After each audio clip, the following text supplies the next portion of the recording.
Good morning. Today is Thursday, October 29th, and today is our weekly COVID-19 update briefing, plus a couple of special subjects I want to just remind everybody about. Some very important activities happened this past week in that the House of Representatives at the state level has passed a petition which overturns, in their interpretation of the law, overturns the governor's authority for this protracted proclamation mandates for the pandemic. The governor has not accepted this position. He believes that their interpretation law is incorrect, and he has ordered a judge in Baton Rouge to look into it and render a decision. And the governor feels very strongly that it's a mistake to consider terminating the protocol and mitigation procedures.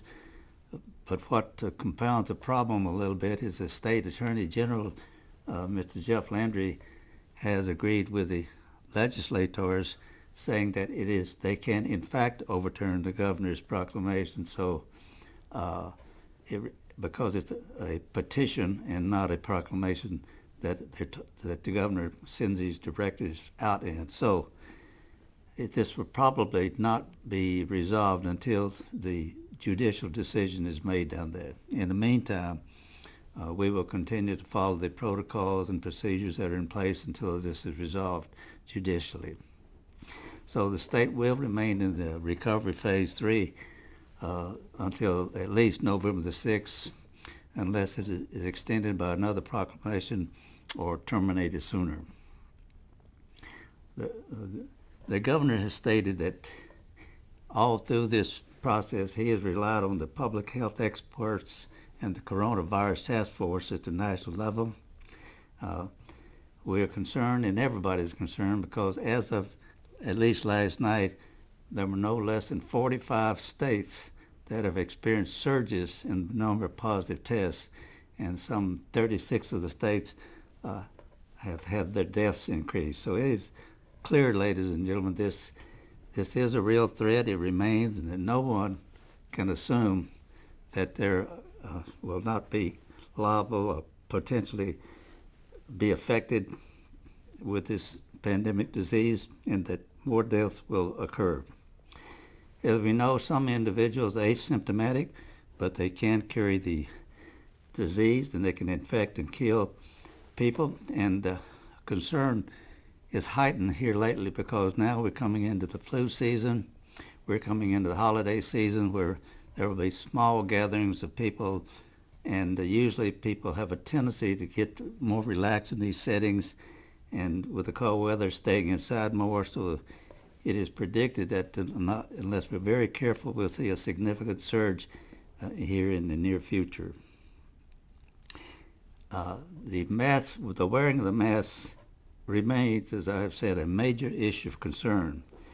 It is directed that every individual in the state, age 8 or older, shall wear a mouth covering inside a commercial establishment or any other building or space that's open to the public, whether indoors or outdoors.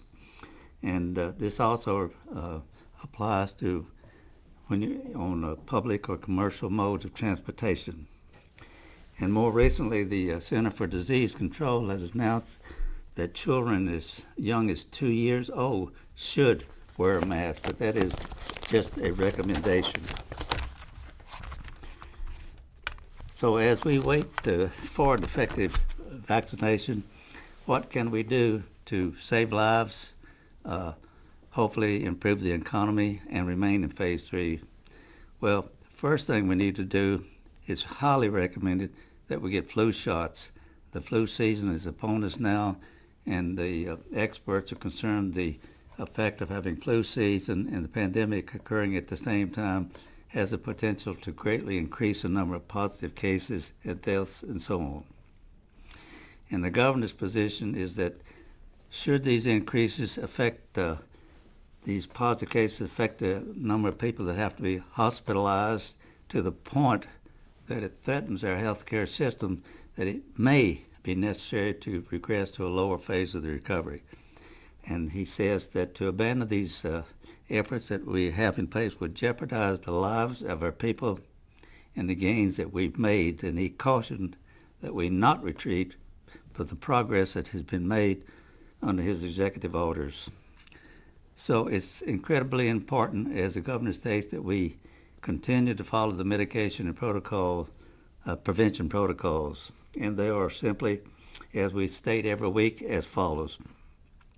Although it's not popular, it's extremely important that you wear a mask covering your nose and mouth, that you wash your hands 20 seconds at least, cough into the bend of your elbow, do not touch your face, disinfect surfaces which are touched frequently, social distance for at least 6 feet.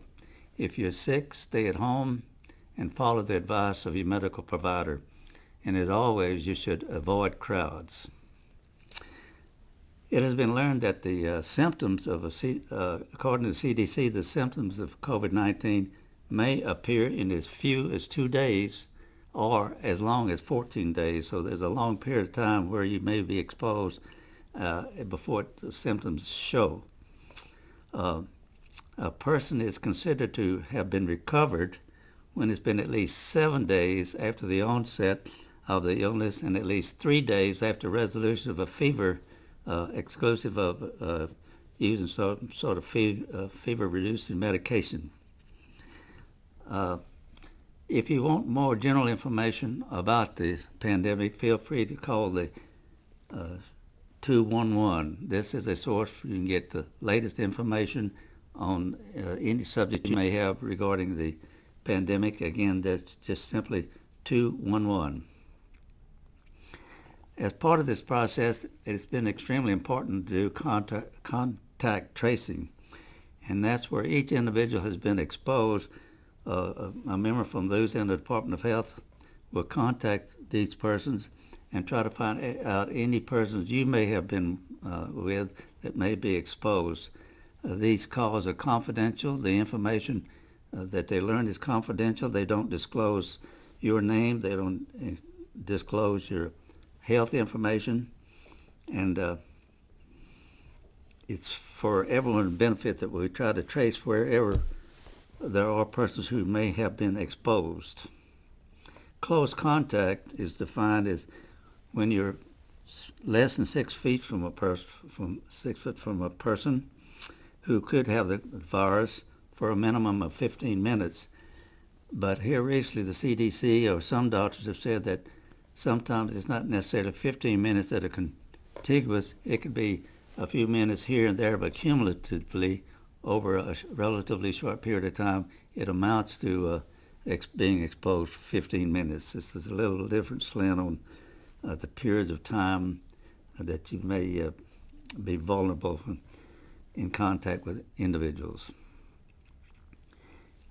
Again, getting back to contact information, the Center for Louisiana Department of Health will never disclose your health information, and they say if anybody calls and they ask for any financial information, hang up immediately and let the people know, call 211 and report it. They'll never ask for financial information in a legitimate call. That's about all I have to report this week on the COVID, but I do want to cover a couple of special subjects, as I alluded to earlier. They are the national election, which comes up just a few days from now, November the 3rd, and the Halloween, which occurs this coming Saturday, October 31st. First, for the national and local elections, they will occur next Tuesday, November the 3rd. On the national level, we will vote on a president, a senator, and a congressman. I might also remind people that photo identification is required when you go to the polls. At the local level, we'll be voting on a public service commissioner and a Bossier City judge. Last week, I inadvertently said Bossier City attorney. That was misspoke. We'll be electing a Bossier City judge. There will also be 7 proposed constitutional amendments, which are summarized as follows. Number 1 would be statement concerning abortion. Number 2, taxing oil and gas wells. Number 3, using rainy day funds for disaster recovery. Number 4, limiting state spending. Number 5, granting a local business tax option. Number 6, freezing assessment levels. And number 7, the last proposed constitutional amendment, is creating an unclaimed property fund. I might also add there will be one other thing on the ballot. There will be a statewide proposition in all 64 parishes relative to sports betting, and which will, if passed, would allow sports betting in those parishes in which it passes. And I might also point out that tomorrow, October 30th, is the last day to request a mail-in ballot.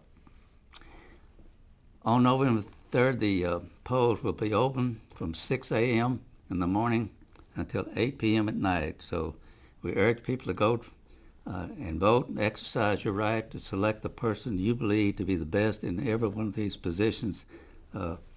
It's very important that you exercise that right. The second item I wanted to just briefly touch on is this issue of Halloween, which occurs Saturday, October 31st. I have received a question about will Halloween be canceled or restricted in Bossier City this year, and the answer simply is no. It has not been restricted and will not be restricted, but we do urge all parents to be very careful out on the streets at night with all the children and other people who will be out and about. Thank you for participating in fighting this pandemic. Our next briefing will be a week from now. This concludes our briefing. Thank you and good day.